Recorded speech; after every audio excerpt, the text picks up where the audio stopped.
Dans ce podcast, belle âme, je te parle de l'importance de savoir ce que tu veux, de pourquoi parfois tu ne sais plus ce que tu aimerais concrètement, et de comment savoir ce dont tu as vraiment envie.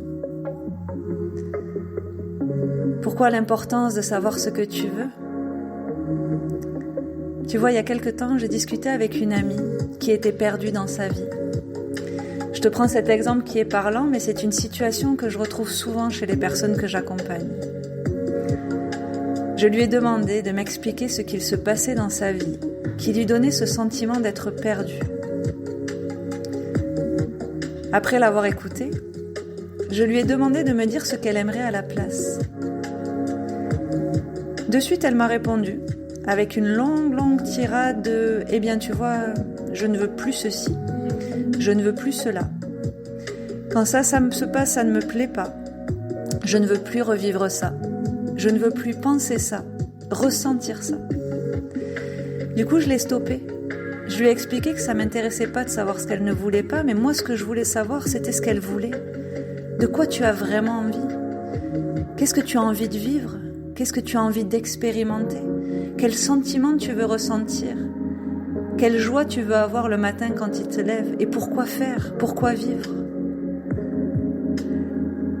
Quand je lui ai dit ça, elle s'est stoppée net. Et elle m'a regardée avec des grands yeux interrogateurs en me disant « Comment ça, ce que je veux ?» Ah ben ça, je sais pas. Moi, je sais juste que je veux plus. Du coup, ma question a été très simple. Je lui ai dit « Mais comment veux-tu savoir quel chemin prendre si tu ne sais pas où tu veux aller ?» Alors pourquoi c'est important de savoir ce que tu veux ? Comme le dit Nasrin Reza, ce sur quoi tu portes ton attention est ton terrain d'expérimentation et d'observation. Tout simplement, ça signifie que si tu sais ce que tu ne veux plus, tu vas alors mettre toute ton attention à tout faire pour éviter ce dont tu ne veux plus. Et tu sais quoi ? Tu vas donc l'expérimenter et pouvoir l'observer. Tout ce dont tu ne veux plus, tu vas le voir en long, en large et en travers.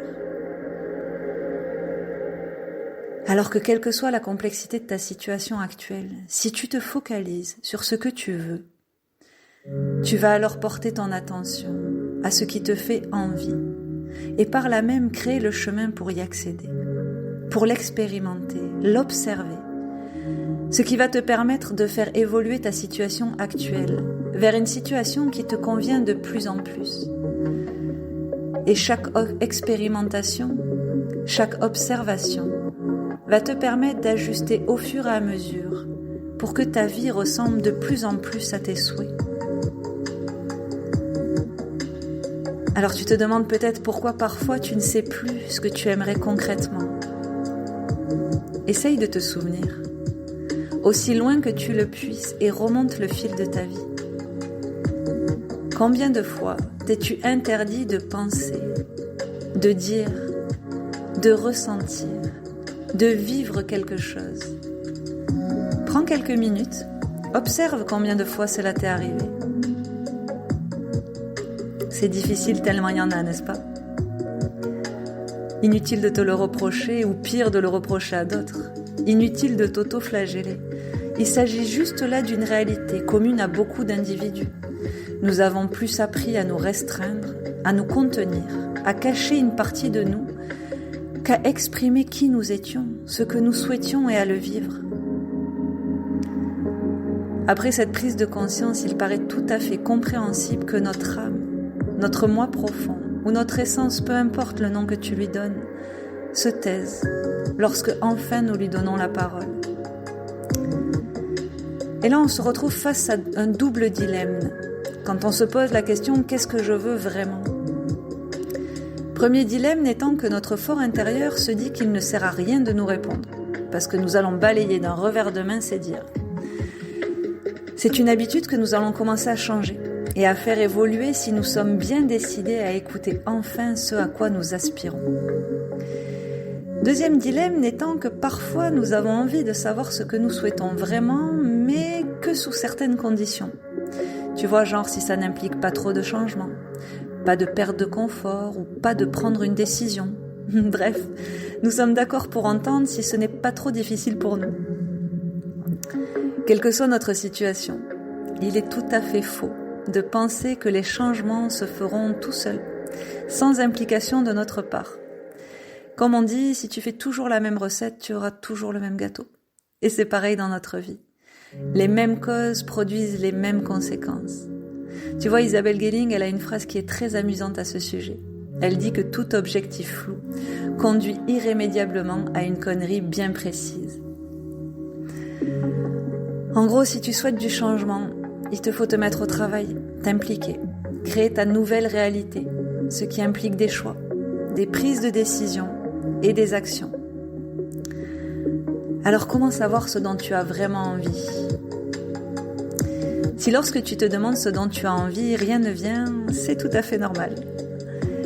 Si lorsque tu te demandes ce dont tu as envie, ce qui te vient te paraît irréaliste, c'est tout à fait normal. Si lorsque tu te demandes ce dont tu as envie, la réponse te fait peur, c'est tout à fait normal. La première étape, c'est accueillir. L'inverse de tout ce que tu as fait jusqu'à maintenant. Accueillir ce qui est. Accueillir qui tu es face à cette nouvelle démarche et te remercier infiniment pour le courage qui est le tien d'entamer cette étape si importante pour toi-même. La deuxième étape pour débuter dans ce processus est celle des petits pas. Pourquoi ? Parce qu'il va te falloir redonner confiance à ta petite voix, petit à petit. Si tu lui demandes là de suite quels sont tes grands rêves, elle ne va pas oser te le dire. Par contre, si tu y vas petit pas par petit pas, elle va pouvoir retrouver toute confiance en toi. Par exemple, tu peux commencer par des questions toutes simples. Qu'est-ce que j'ai envie de manger ? Comment est-ce que j'ai envie de m'habiller ? Est-ce que j'ai envie de faire quelque chose de ma journée et quoi ? Est-ce que j'ai envie de voir cette personne ? Rappelle-toi d'être toujours bienveillante avec toi-même, car tu amorces un très grand changement en prenant la décision de t'écouter, de t'entendre et de te respecter. Cela ne se fera pas en 2 jours, cela ne se fera pas sans quelques ratés.